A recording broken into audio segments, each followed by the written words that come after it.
34. 34. If you just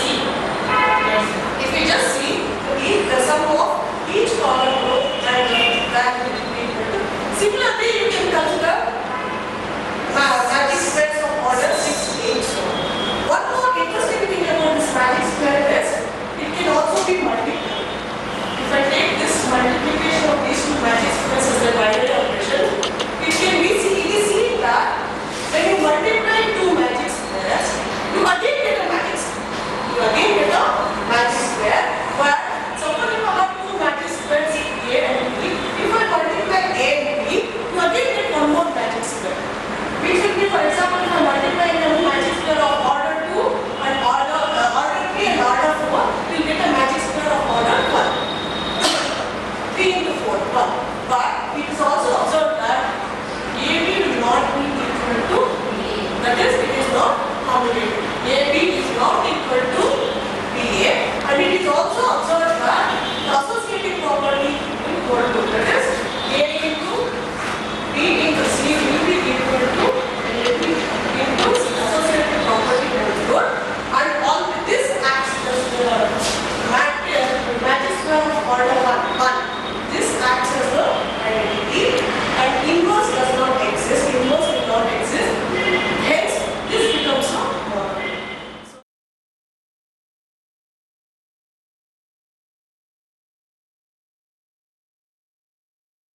So I discovered the Lost Notebook in May of 1976, and it was a complete surprise to me because my original reason for going to Europe was to attend a conference in France. And it was necessary for me to spend 3 weeks in Europe rather than just one because of the way the pricing of airline tickets worked. So I wanted to have some appropriate academic activities besides going to the conference. So when I went to the Trinity College Library and asked to see these papers, they came out in a couple of boxes.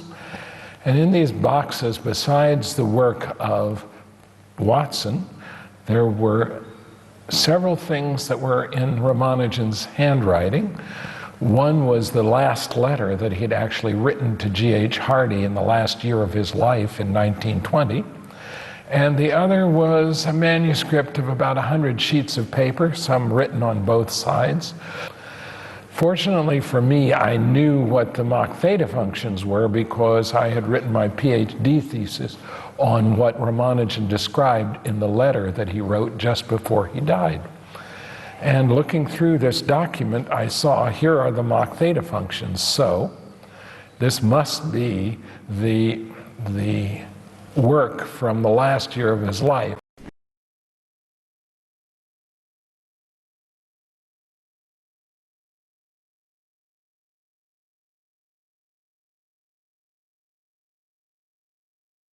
Oh yes, it's very important. See, what happens is a lot of people think that after Ramanujan, I mean, if you ask them to name a mathematician, it's Ramanujan, Indian mathematician. Nobody else. And other old ancient mathematicians like Bhaskaracharya and so on. But after Ramanujan, there has been, in some sense, a continuous stock of people, and they have gone through traditional ways of education. So, since Ramanujan's story is so romantic, coming from such humble circumstances and failing in the usual rigorous system of our judgment, and various examinations he failed, and nevertheless produced such path-breaking results. That is romantic. So it appeals to him. In fact, a lot of mathematicians also don't know exactly what Ramanujan contributed. They know about something about Ramanujan, but precisely. So that's that romantic story itself. So in that sense, the few years after Ramanujan, number of mathematicians who did very well and established their names, they worked on similar things to Ramanujan. In some sense, analytic number theory, this kind of, like, for example, Professor Chawla, Sarvadaman Chawla was there, Pillai, Meenakshi Sundaram. These people were Ananda Rao, Vijay Raghavan. Then there is Vaidyanatha Swami. Vaidyanatha Swami was not a number theory person, it's in topology. But a lot of people, Ananda Rao, for example, was a student of Littlewood. So I think a lot of these people were doing number theory of that kind, either combinatorial or analytic. Later, of course, you have people like Harish Chandra, then of course you have Mahalanobis, and you have many names to be proud of actually. A lot of people are not aware of contemporary names. Okay, they may not have contribute such a great impact they may not have had, but they have had very big impact. For example, Harishchandra definitely can be compared with Ramanujan's. Actually, interestingly, now in the present day mathematics, we can view Ramanujan's conjectures and Harishchandra's work on the same footing in representation theory, where Ramanujan conjectures reformulated in terms of representation theory. So Ramanujan may not have imagined that, but somehow in some core way he had these ideas, so which with the correct language it can be expressed in modern day language, and it still continues to have impact. So these are some names I mentioned. I think we should also remember that present day mathematics, we have quite a few women mathematicians from India we should be proud of, like Parimala Raman is there, Sujata Ramdure, then Riddhi Shah, a lot of women mathematicians have established themselves.